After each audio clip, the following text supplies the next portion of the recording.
stereochemistry classes.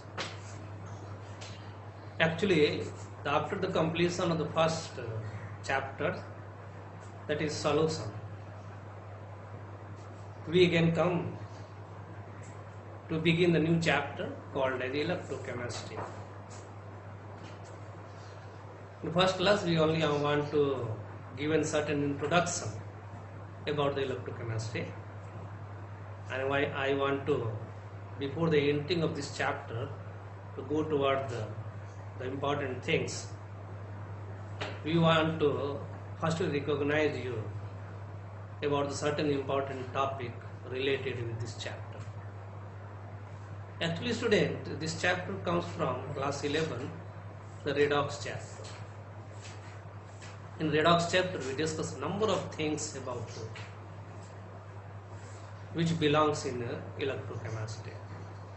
Especially when you study in class 11, the type of redox like a classical concept, electron transfer concept, oxidation number concept, especially in electron transfer concept, we have studied about the indirect redox, and that places in indirect redox we discuss about the concept introduced like electrochemical cell and electrode potential. So one phase of electrochemistry in class 12 completely related with this indirect redox which introduced about the electrochemical cell. So more broadly we can say that when we begin the electrochemistry, it is necessary to firstly we divide this chapter in the number of phases like the solution, in which the solution chapter we must be classified in four phases. So we want to discuss the electrochemistry also in three important phases. What is the three important phases in which we study about the electrochemistry? So firstly, we want to know about the phase in which we discuss the whole concept of electrochemistry. Then we given the certain idea about the heading of introductions. What is the chemical, what is the electrical effect over the materials either present in elemental states or present in compound form. So you see here in the whiteboard, we divide this chapter here, electrochemistry, the three important phases. Okay, three important phases. You see here the whiteboard. Phase first, the concept of conduction and conductance. What? First, concept of conduction and conductance. Second, you see here, the phase second, we discuss this chapter, concept of electrode potential, electrochemical cell. These are completely related from your class 11 indirect redox, electrochemical cell. Again, you see here the whiteboard, the phase third. Certain the important topic must be studied in this heading, but only we write the phase third on one heading, that is known as quantitative aspect of electrolysis and corrosion. So these are the three important phases about the electrochemistry. So we begin from the first phase, that is known as concept of conduction. Why? We doesn't study these things in class 11. We study about the second phase. So you have certain idea about the second phase. So you want to, firstly, you know unknown thing to known things. So when we begin the topic from the unknown things, you study in electrochemistry, not study mainly in class 11. So okay, student. So we begin from the phase first. But you remember the one things. What? In this concept we discuss about the conduction, conductance, etc. Actually it is the characteristics of the materials either belong in elemental form or in compound form, in which extent they allow electric current either through the movement of electrons or through the movement of ions.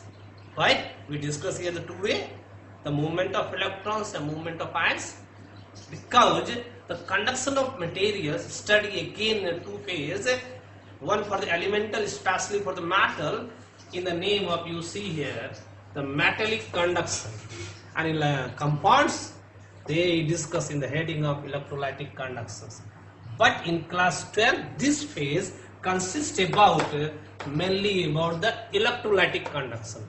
But before the electrolytic conductions, it is necessary we know about the concept of metallic conductions, and then you easily understand about the electrolytic conduction. So okay student, so we want to firstly given the certain introduction. So you see the one thing here, the whiteboard introduction. We written here the conductor of electricity divided into two phase, one elemental, here non-metal, related with the metallic conduction. Second thing, the chemical compound, more commonly here discussed in the name of electrolyte, related with the electrolytic conduction. Again you see the one line taken from the element here. This is the characteristics of element, especially metal, on the basis of the nature in which extent they allowed to pass electric current on them, must be classified into three categories. One is known as conductor, another is known as semiconductor, and third is known as insulator. You see here the one thing again, that is the chemical compound we discussed in the heading of electrolyte.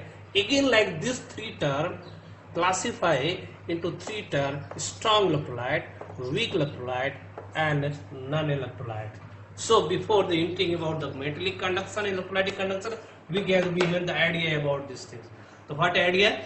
Very simple, we can see that here.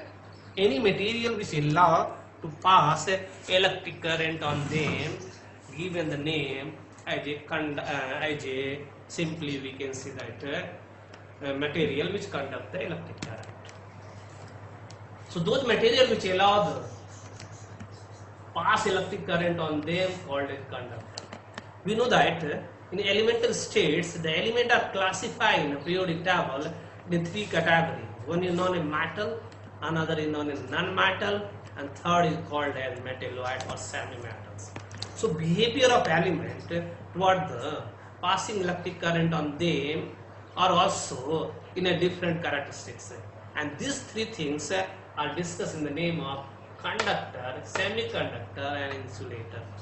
So those elements actually allow to pass electric current on them, especially the metal, here given the name as a conductor. Again we repeat, those elements, especially metal, which allow the electric current to pass through them through the movement of electrons, is known as conductor.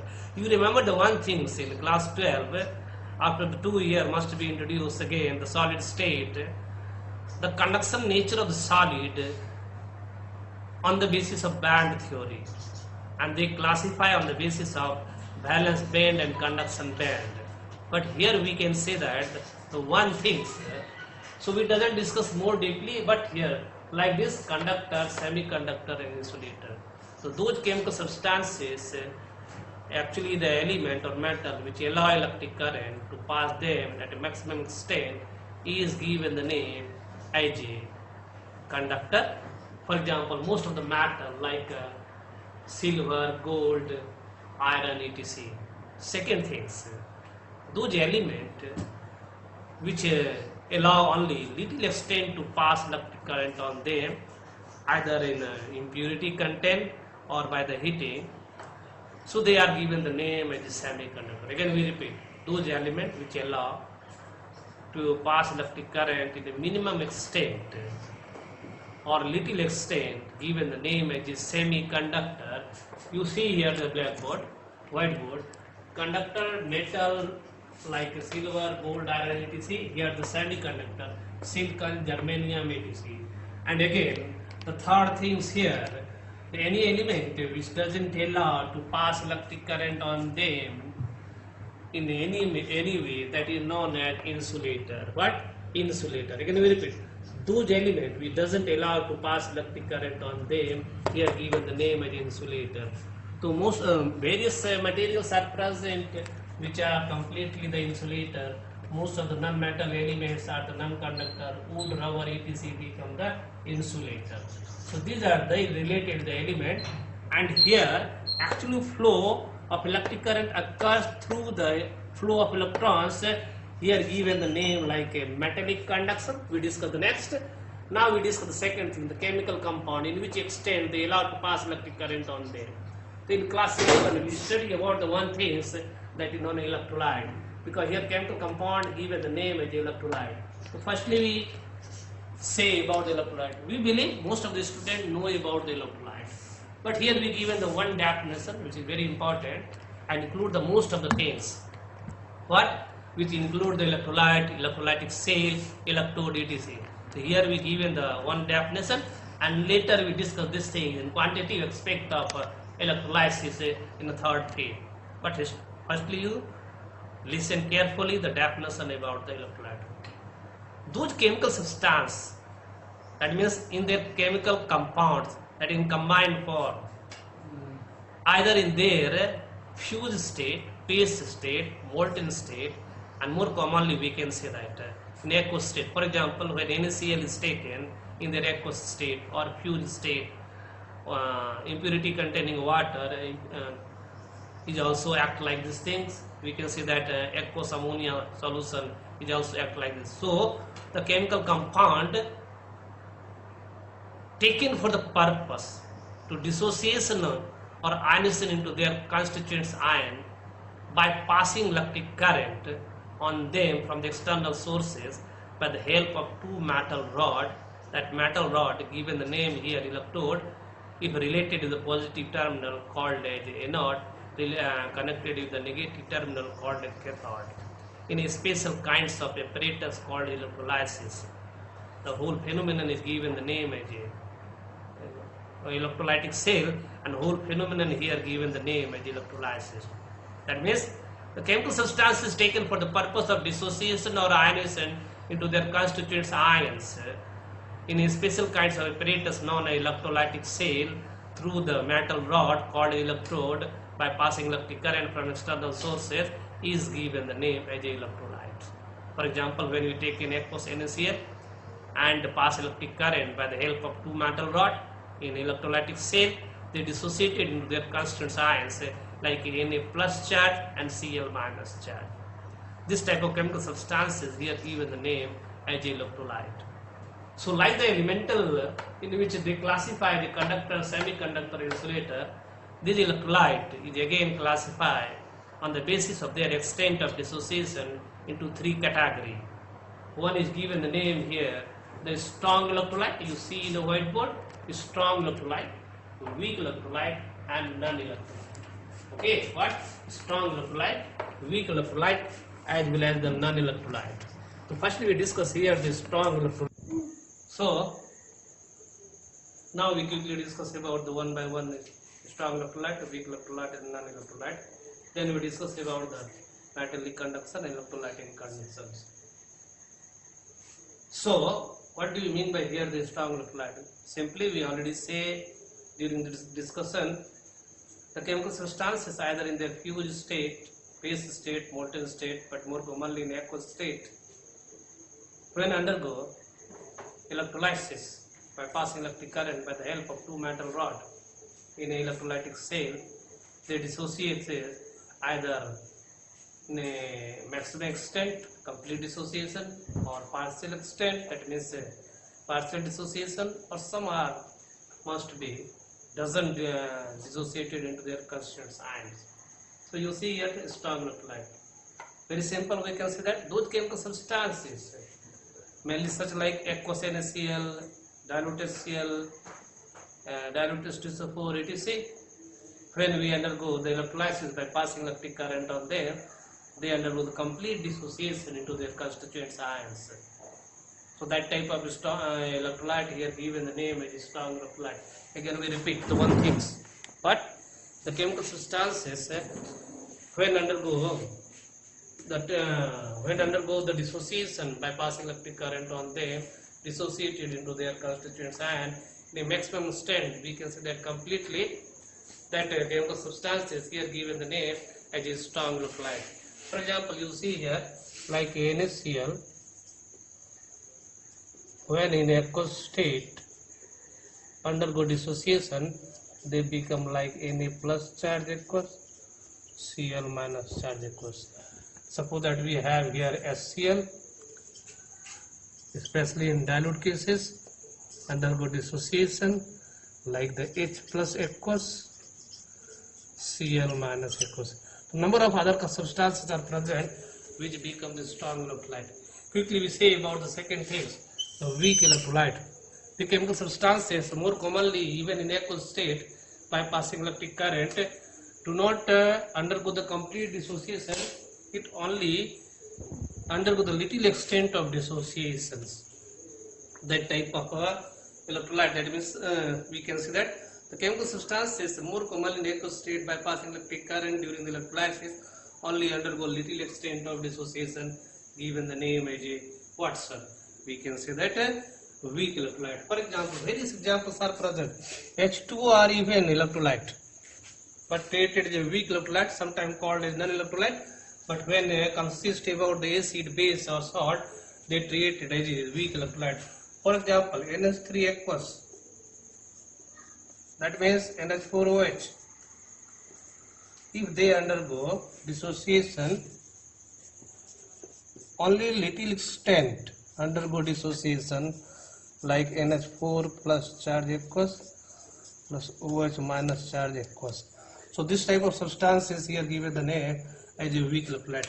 Again, student, certain chemical substances even their aqueous state, if undergo the passing electric current various long period of time but doesn't dissociate it into their any constant ions, they are given here the name, like we can say that in elemental case the insulator, here they called as non-electrolyte. Again we repeat, those chemical substances only when in aqueous state undergo passing electric current on them, doesn't dissociate or ionize into their constituents ion, is given the name as a non-electrolyte.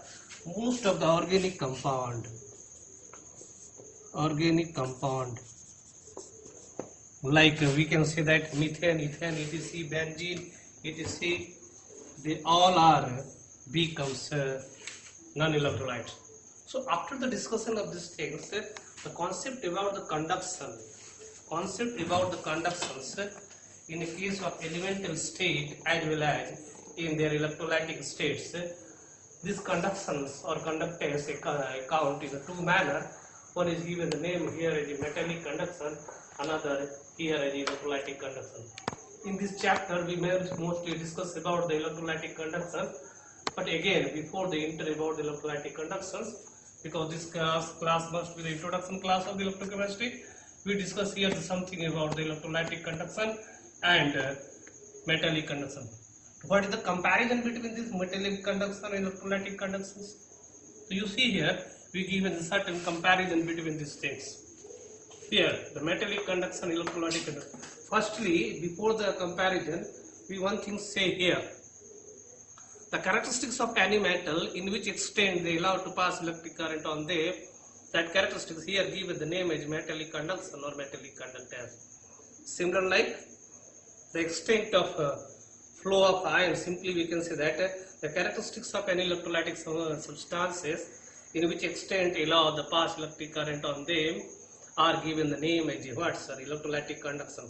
Actually, first, that is metallic conduction happen due to the movement of electrons and it occurs due to the movements of ions. So the number of other characteristics are present. So we want to discuss one by one as a comparable states.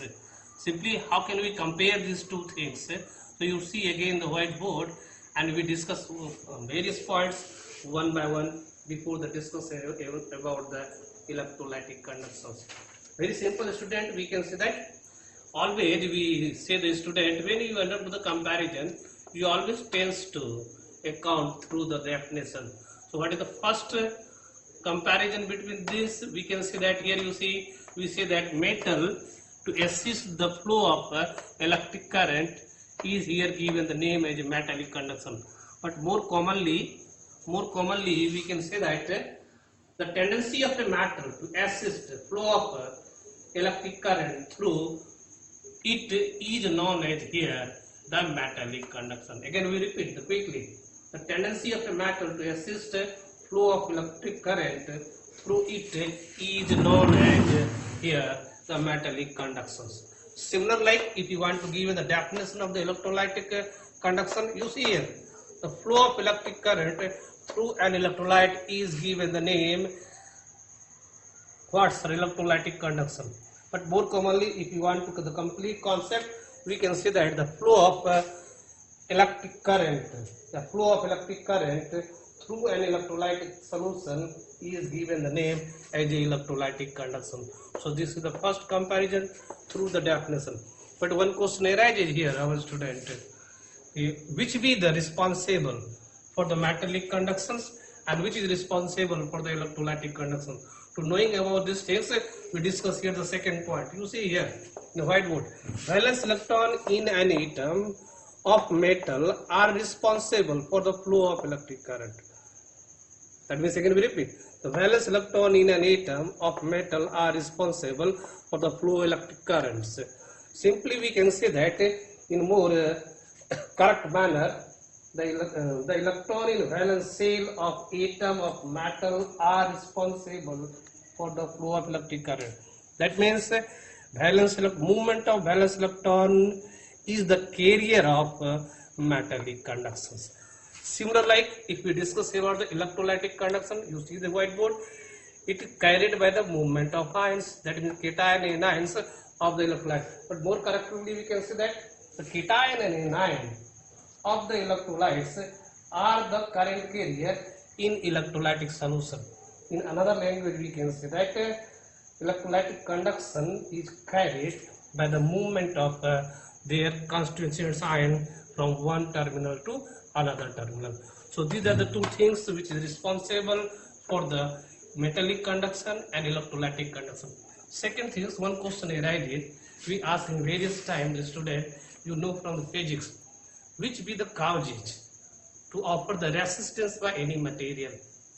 So simply when we can say that before the discussion about the next point, what is the effect of temperature over the metallic conduction and electrolytic conduction, we normally say that, you see here the whiteboard, with increase in temperature, metallic conduction decreases due to increase in resistance.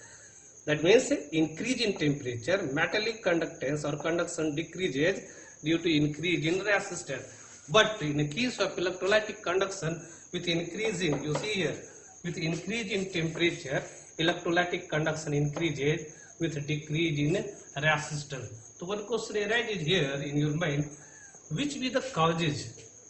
If we increase the temperature, in one case metallic conduction increases due to decrease in resistance, but in case of metallic conductions, with increase in temperature, resistance increases and metallic conduction decreases.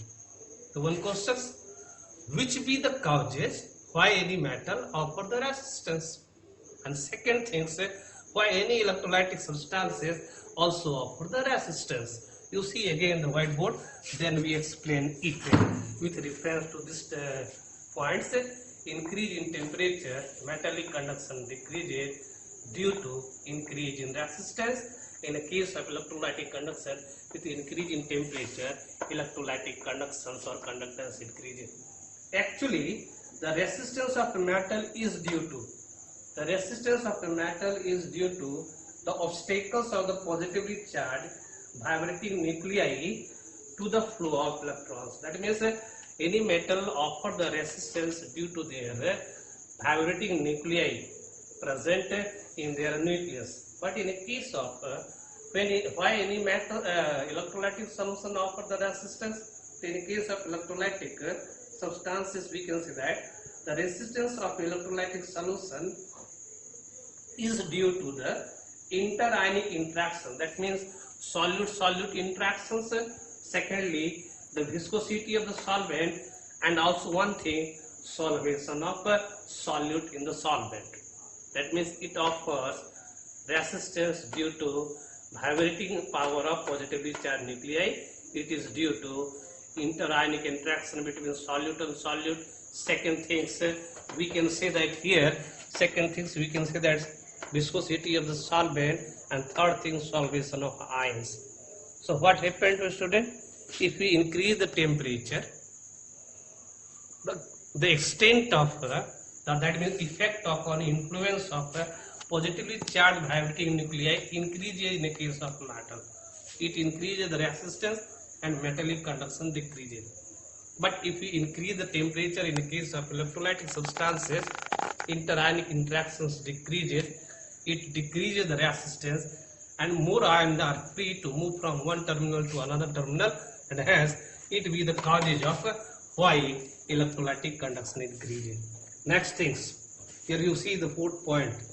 That means in case of metallic conduction, it does not involve in transfer of any matter. That means here it involves the transfer of matter as a ions.